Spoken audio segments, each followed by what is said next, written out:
Welcome to Britain Fights Back.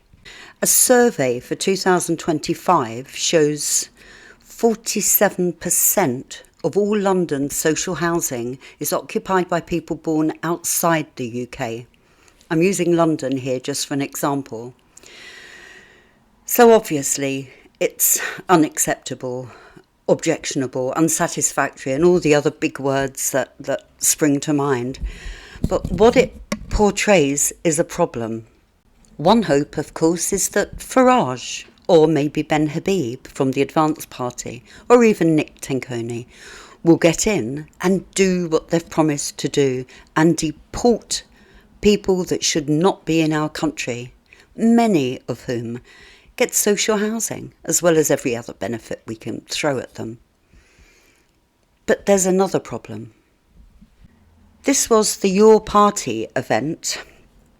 You can hear here MP Iqbal Mohammed tell an all-Muslim audience, plus Jeremy Corbyn, that we must take over the whole of the UK and we will win.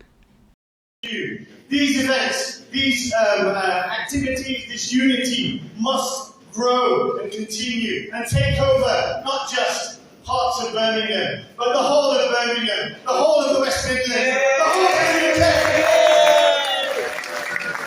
Grassroots democracy in action. And we, our communities, have shown the establishment and the rest of the country that we will not be taken for granted and we will win.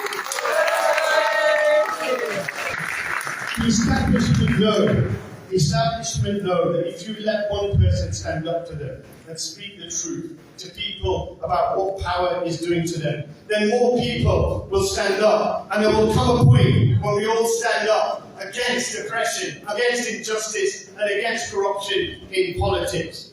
You see the power of solidarity. You see the power of solidarity, the power of all of us together. Individually, we may feel helpless, lonely, often frightened.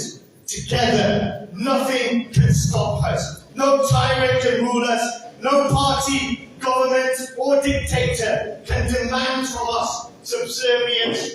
Together, we are powerful. Remember that and take that message onto the streets of Birmingham and share it with every single person you know in this country and abroad. Nowadays, unfortunately, we're quite used to this sort of rhetoric coming from predominantly Pakistani heritage politicians, and that's quite a worry. It installs fear. Listen to this. Community that gets targeted. हमारे जो सिर्फ एक parliament में भी जो हमारे पे ऊपर अटैक करते हैं, it's pretty much run by the far right. जो मुस्लिम के लिए, जैसे grooming gangs के लिए, ये जितना भी जो narrative इस्तेमाल हो रहा है, it's to cause division. और इसमें जो हमारा responsibility, हमारी role है, is to fight back with facts, with real facts. और ये जो social media में जो हो रहा है, we need to mobilize our youth to make sure they're active on social media, because जैसे हमने बोला ये 4% illegal migration है, लेकिन इस तरीके से पेश हो रहा है ये 99% illegal हो रहा है.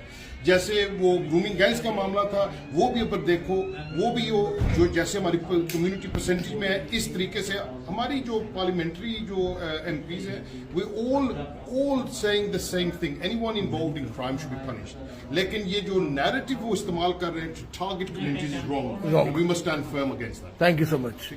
Any community that gets targeted, हमारे जो Ayub Khan is a Pakistani-born British barrister and independent MP serving Birmingham's Perry Bar.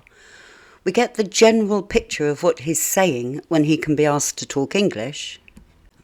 How does Khan get away with saying Parliament is right-wing and that by talking about the Pakistani grooming gangs, we're dividing communities? Surely raping our children is dividing our communities. So by telling his audience, one must suppose a Pakistani audience, otherwise he'd be speaking English, not to talk about it. In fact, he's facilitating more of a cover-up. And that's the problem. As a British MP, he should be saying to his community, if you know someone involved, if you know anything about children being abused, raped, call Crime Stoppers. It's free, It's anonymous. They don't ask your name if you don't want to give it. It's an easy number to remember, 0800 555 111, and I'll put that in the box below. Just give them any details you have and leave it to them to chase up. You don't have to give any of your details, and you may be saving further children from rape. Why wouldn't he say that? How can we? No. Why should we tolerate this threatening behaviour? Make no mistake, when an incomer plays to a baying crowd, telling them they will take over this country, the country that gave them sanctuary, it's got to be taken as a threat. At some point, I think the Parliamentary Standards Committee must look into this. There's so much talk about a civil unrest on the way, and no one wants to see that. But unless our king or government get involved to stop this menacing behaviour by British MPs, then perhaps civil unrest there will be. We could start a campaign, lobby Parliament to look into these MPs. But even if we get 100,000 signatures, nowadays there's no guarantee action will be taken. So what do we do? I'd love to hear your answers, no matter how silly you think they may sound. But for now, I'll just say, thanks for watching. Stay calm, stay safe, and let's chat again soon.